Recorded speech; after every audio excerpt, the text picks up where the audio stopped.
Hey everyone, so I want to talk about a few things today.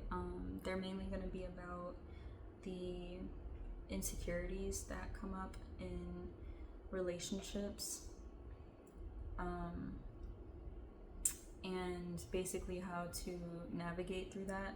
I also have my notes on my iPad, so that's why I'm going to keep on looking down for reference. So yeah, the first thing that I want to talk about is um, the difference between criticizing someone and expressing your emotions.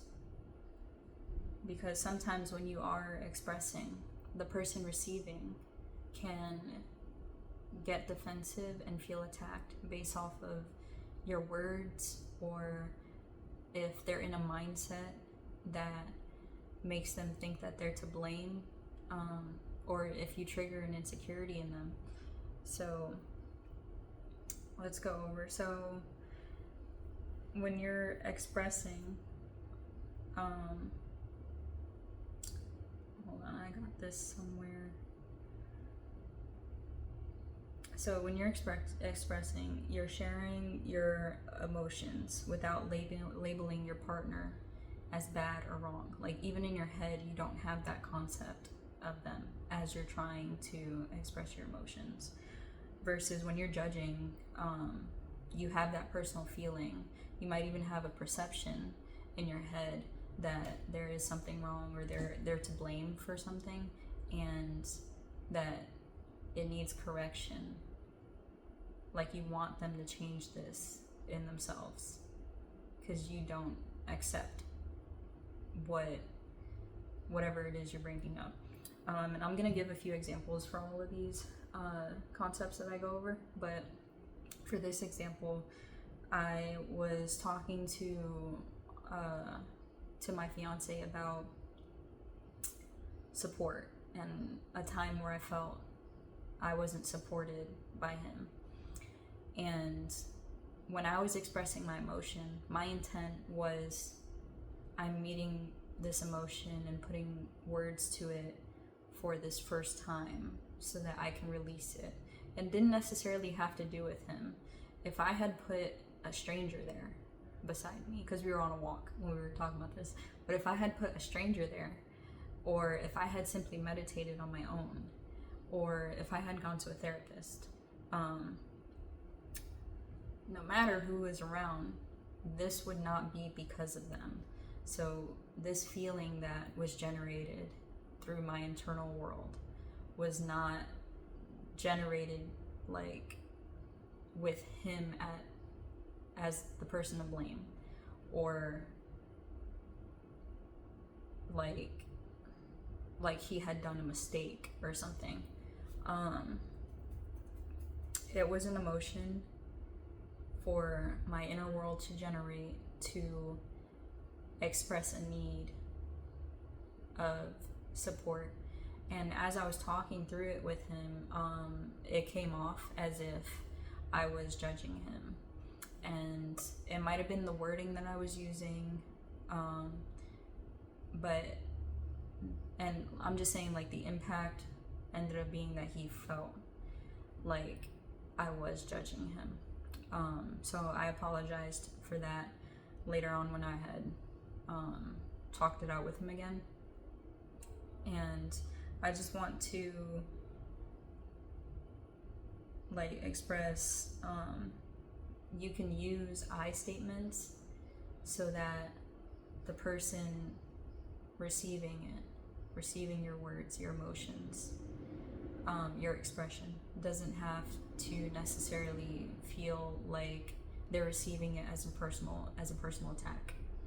So instead of saying you didn't support me, I could say I didn't feel supported, I felt alone.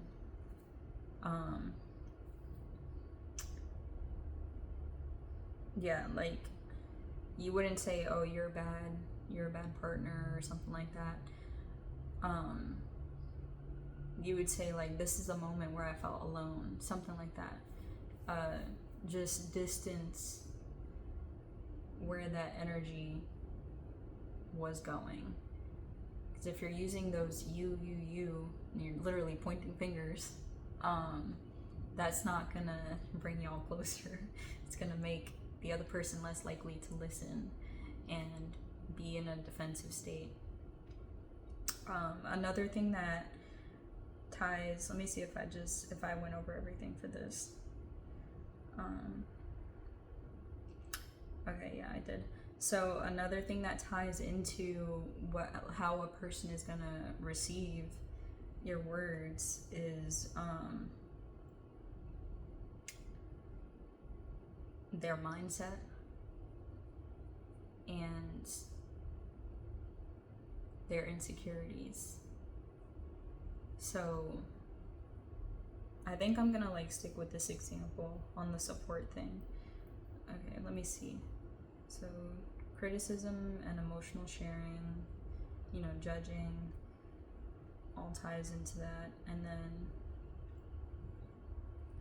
so if my fiance was feeling insecure at that moment based off the conversation that we were having, and feeling at fault and feeling all the blame from me saying I wasn't supported, if I was pointing the finger and judging, if that's what he felt internally that I was doing, then that mindset will keep him in this perception of she's all her words are attacking me.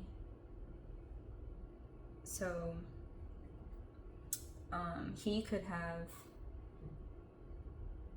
projected insecurities onto this conversation.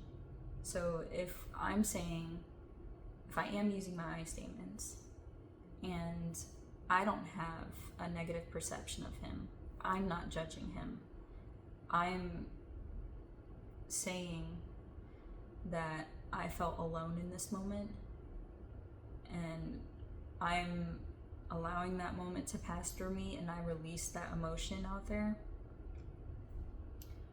It's within him to not attach to that emotion. But if you have an insecurity, you're more than likely gonna take that and perceive it. It's gonna match with your perception. You're like, oh, that belongs to me, that emotion is my fault.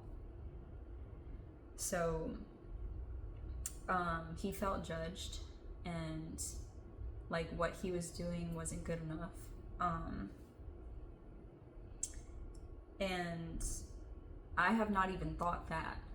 I have not thought, oh, you're not good enough. I've been in relationships in the past where I have felt I wasn't proud of my partner, or it was really reflections of myself. I wasn't proud of who I was at the time. And then the next closest person to me, my partner being that was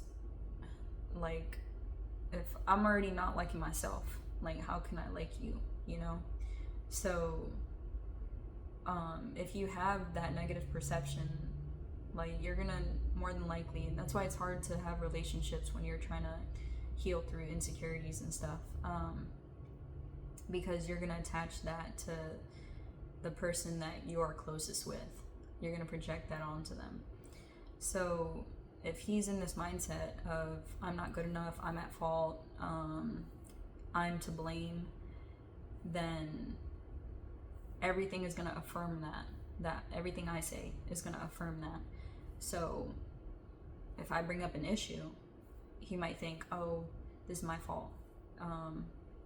Oh, I can't do any good. I'm a bad person, I'm a bad partner, stuff like that. And even though I'm not thinking that as I'm expressing my emotion, the person still might perceive it that way. Okay, so that's why it's important to have a healthy perception of yourself too. And in relationship, this comes up. Relationship is meant to bring these up so that love can heal these things. It's not a bad thing that it comes up, but that brings me into the next thing that I want to talk about is like, how do you deal with it when it comes up? But let me just see if I expressed everything.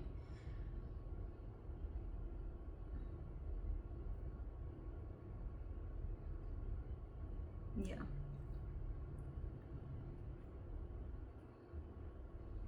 So before I move on, so with this topic of like relationships bringing up insecurities, it's like a mirror. You have someone to bounce your emotions off of, your expression off of, and even project onto them. And all that relationship truly wants to do is have love come into it, make space for it, hold it safely, and release it. Your soul, your spirit just wants these wounds to come to the surface so that love can shine on it. That's beautiful. I'm sorry, I'm like just letting it flow, but that is cute.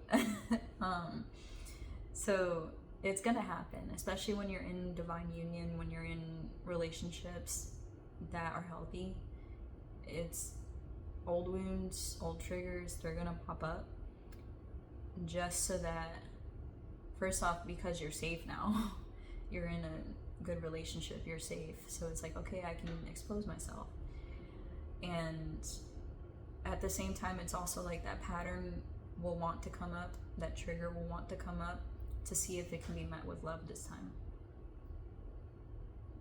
Yeah. Yeah. Because you might notice like, oh, I go through this in every relationship. It's really so that it could just be loved. Like, why else? You don't get into relationships to not love. I mean, I don't think y'all do. But you get into a relationship where you can foster love. You feel the safety. Your insecurities come up. That's okay. And then you let the love that you guys cultivated shine on them. You let the listening skills, the comfort, the nurturing, embrace that. Allow space for it. And when I'm thinking about, when I say allow space for it, when I'm literally in an argument with someone, it doesn't have to be like relationship, like romantic wise, but when I'm in an argument with someone or in a disagreement, there's literally a moment where I'm like, what's important here? Is it for me to be right, for me to express myself, or is it to let this person have their moment of expression or have their moment of being right how they see it? What is the purpose of this? Because sometimes your needs are not the one that's supposed to be met in this situation. Sometimes somebody just needs to vent. They need a hug. They need someone on their side, or somebody there to listen, or someone to affirm their feelings, you know? So you gotta think, like, did I bring this argument up for this purpose, or did somebody bring this up to me and now I'm to help them navigate through it? Not, you can come back with your own story later, with what you have to express later, and just ask, who is this moment for and how can I honor it, you know? And about making space, literally when I'm in an argument with someone, I'll pray to God in my head and just take a moment of silence, and I'll be like, Holy Spirit, I allow your love to shine in this moment. Or I'll say, Holy Spirit, I step back and make room for love. I saw someone do that on like a Facebook video or whatever. Saw them say that like a year ago, and I have still used it to this day, and it does wonders. It just puts you, it recenters you, And then literally the Lord will just answer it right there and then. Like, people will start calming down. Even though I didn't say it out loud, I just said it in my head. But if you have to just say it out loud and say, hold on, I'm gonna step back and I'm gonna allow love to move through this moment. And see what happens. See what happens. See how you honor the love that moves in that moment, and see how other people just feel that the energy shifts. You know? Y'all should try it. But on to the next thing. So, how you handle these situations. Are you gonna lean in, or are you gonna go away? I'm not gonna lie. I used to be a runner. I kind of still am. Where if something would happen, I would immediately just want to leave the person, or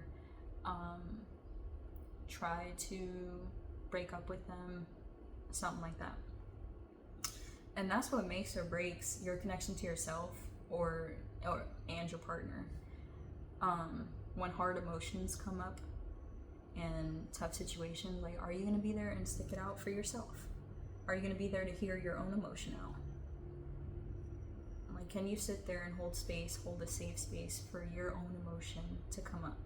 Can you breathe through it?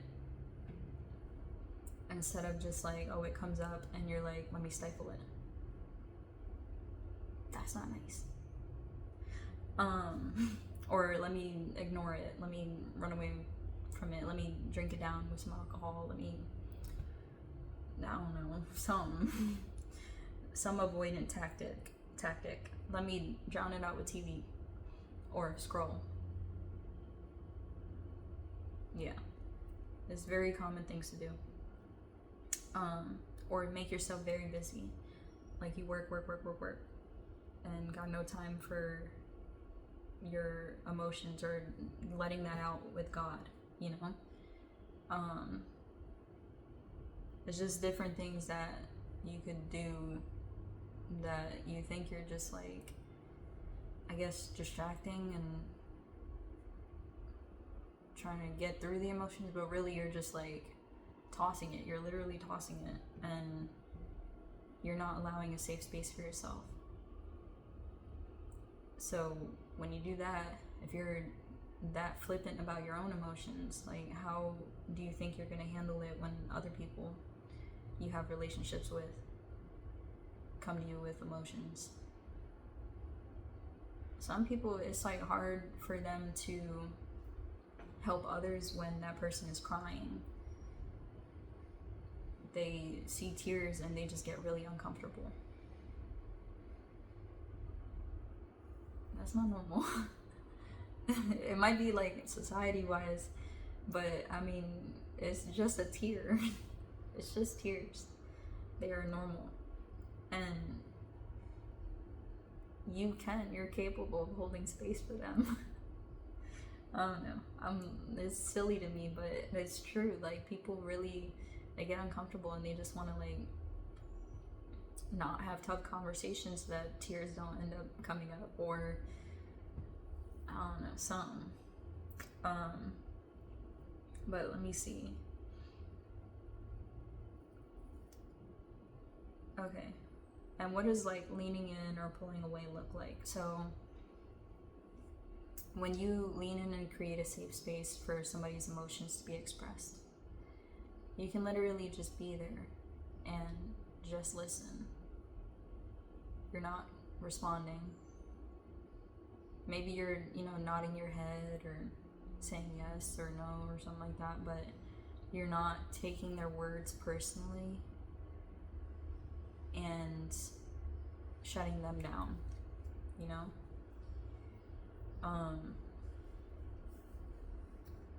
by taking them personally, if it helps, if they are talking about you, you can literally pretend, like, switch your name out or use with something else. If your name is like Jeff or something and they're telling you, Jeff, you always do this, Jeff, you always do that. First off, the always is not really a good thing to use, but because that's not real. But If you are feeling attacked, you can pretend in your head for a moment, for just this moment, that this conversation is not about you. You can sit there and listen to someone and take the pieces of the sentence out that need to be heard and not take it so personally. You can think like, oh, if they were talking about like some neighbor that y'all both see all the time, if they were talking about some neighbor, then how would I support them in this? You know? And then that separates you. It makes you into the observer so that you don't step into that defensive mode while they're just trying to express themselves. And on their end, they should be using I statements so that that can also lessen the impact or how the intent comes across. Let me see. But that's how you hold space for somebody's emotions. You kind of step back. You ask what's best for them right now in this moment.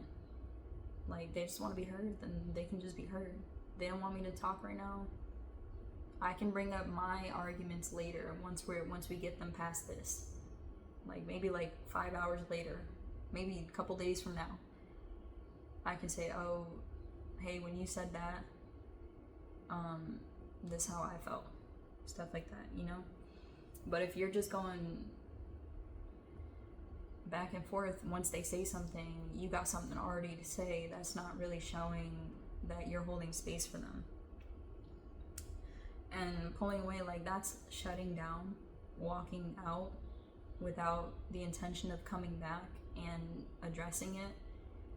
It's okay to take 20-minute breaks or something like that between arguments. Like, go do a little 20-minute workout and then recenter yourself, get all that energy transmuted, and then come back to address the issue if it wasn't resolved.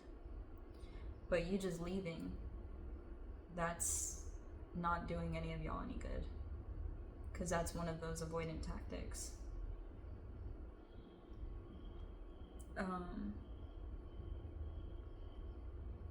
Okay, then if they do leave, I'm the type where I'm like, stand on business. Stand on business, okay?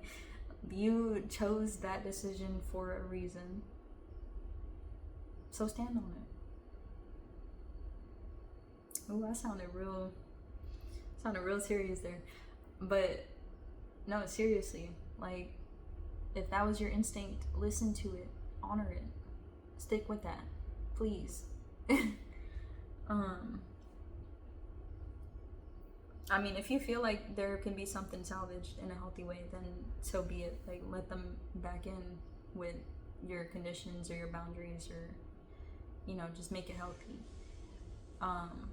But if that's their go-to, it doesn't really show that the conflict has been resolved and that they're ready to go deeper, you know? So you have to honor yourself too. And if somebody's leaving you, you have to see that as protection from God. Okay? Because it's not like your friends be over here like, well, true friends. It's not like the people who are truly aligned for you are going to see a conflict and be like, oh, this is my chance to go leave her. And then, no, that just creates an unstable, like, dynamic. If y'all need time, then express that, but don't go just, you know, leaving people just expecting to come back to them. That's really unhealthy.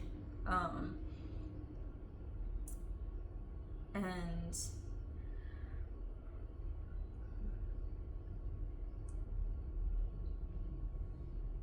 hold on, I'm trying to see how much more I have, because it's getting pretty long, but it's not that much. So another thing, how you honor yourself, is you don't beg for them to come back. You respect their decision, okay? You don't go chasing, you don't go blowing up their phone. No. Like, neither person should be doing that. Because that's where it shows that you have insecure attachments. You should be able to take your own space, allow them to take their own space, and like I said, like, be able to come back to the conversation after that space has been had.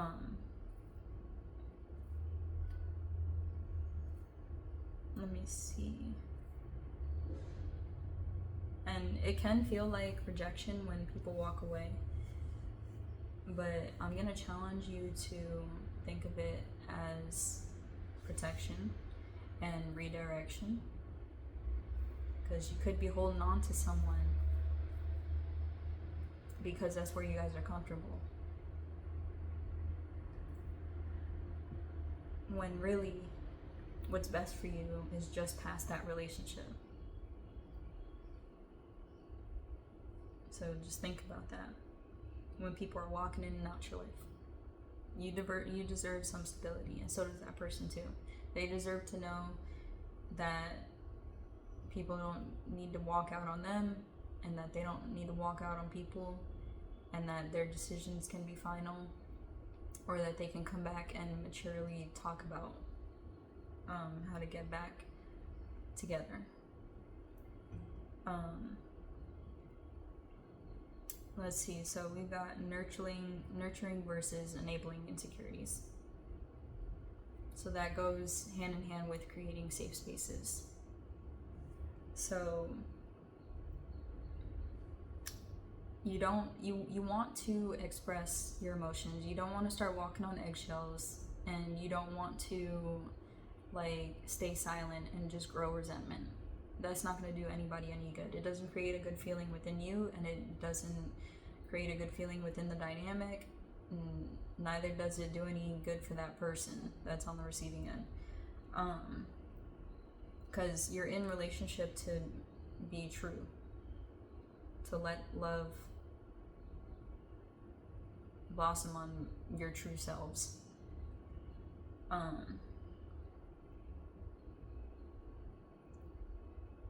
So from the instance I was talking about earlier about the support, knowing what I know now, like about how my fiance felt and his perception that was going on, I am still not gonna be silent when I have something to express. I'm gonna be wording it differently so that it doesn't sound so accusing,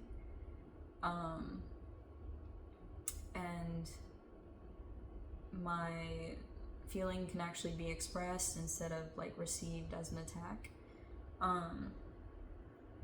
But that doesn't mean I'm just not gonna say anything anytime I don't have I have a feeling or something just comes to my attention to bring up. No.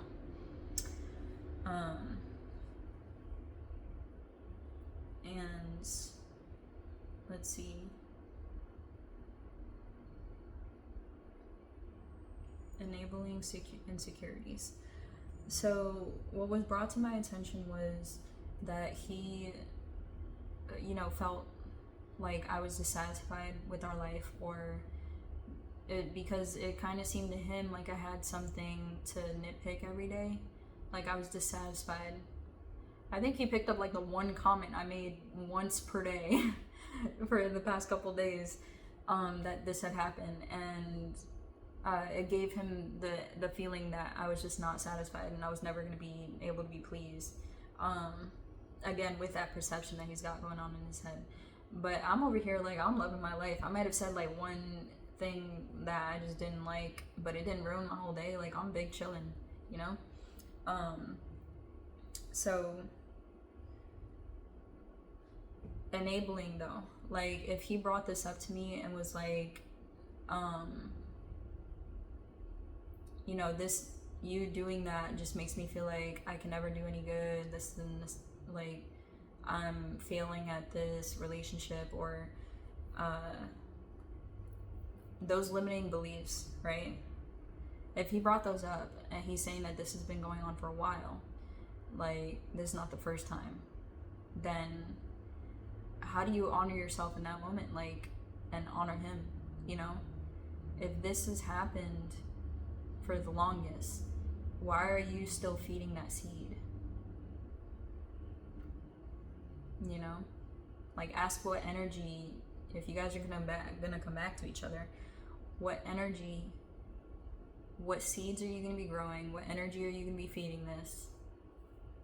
Because as far as love is concerned and God's love is concerned, you should be growing seeds of worthiness, seeds of acceptance, seeds of love, seeds of grace, seeds of peace. Not no low self-esteem, limiting beliefs, feeling like failure, blame, like none of those seeds belong in y'all's relationship. So if you see that it's going that way and it's growing the wrong seeds, then what are y'all doing getting back to it without any counseling, without, you know, working it out?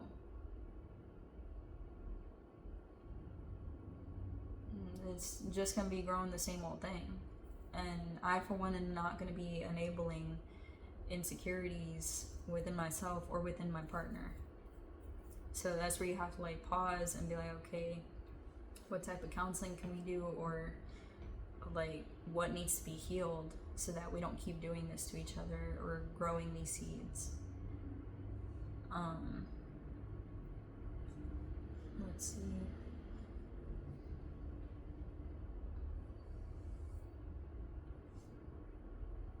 Did I go over that one? Yeah.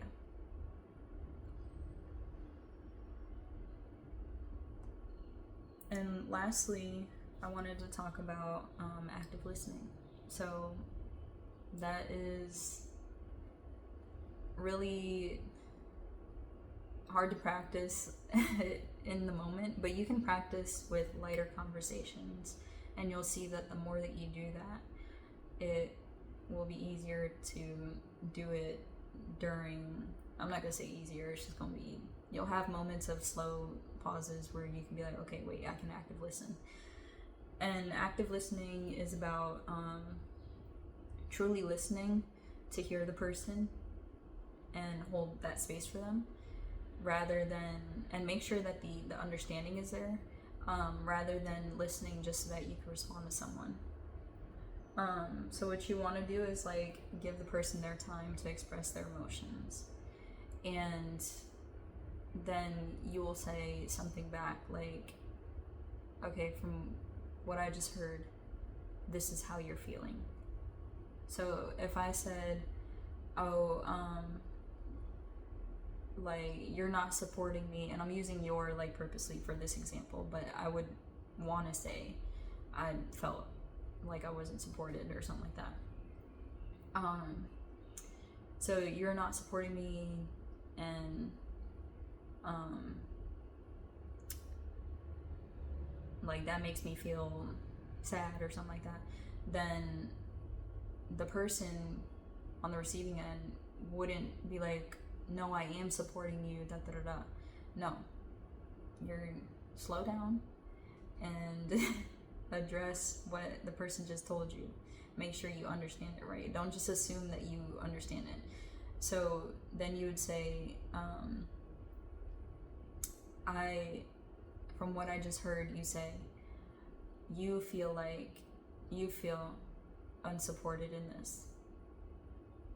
And then, is there anything else? Like, ask them if they need to clarify anything, or what else. Ask them what else. And then they'll keep going. And you guys just go back and forth. Like, you're just repeating what they're saying, making sure that y'all get down to the root of things. And you are gonna have emotions pop up, defenses pop up, things that you want to say. And I'm just asking, I'm challenging you to hold off on that. Be there for that person in this moment.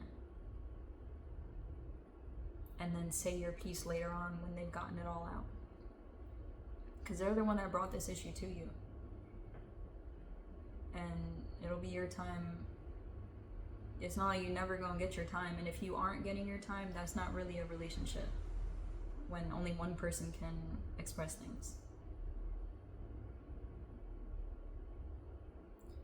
But yeah, I think that about covers it. Yeah. All right, well, I hope that this helps y'all navigate your relationship issues. And this is even like without it, it doesn't just apply to romantic relationships. You can use this for every type of relationship, family relationships, friendships, yourself, your inner world. Like, do you ever just sit there and try to listen to you instead of trying to shut you down? Instead of trying to like combat yourself? Do you sit there and try to understand what you want to think and what you want to say? What you want to feel? Yeah. So I challenge y'all to try these out and see how it works for you. And I pray all of the healing over you guys, all of your conflicts, and I pray that you guys just get better, and all of us get better at expressing our needs without attacking others. Yeah. I don't know, I feel like this will be good. So I wish y'all luck, and goodbye.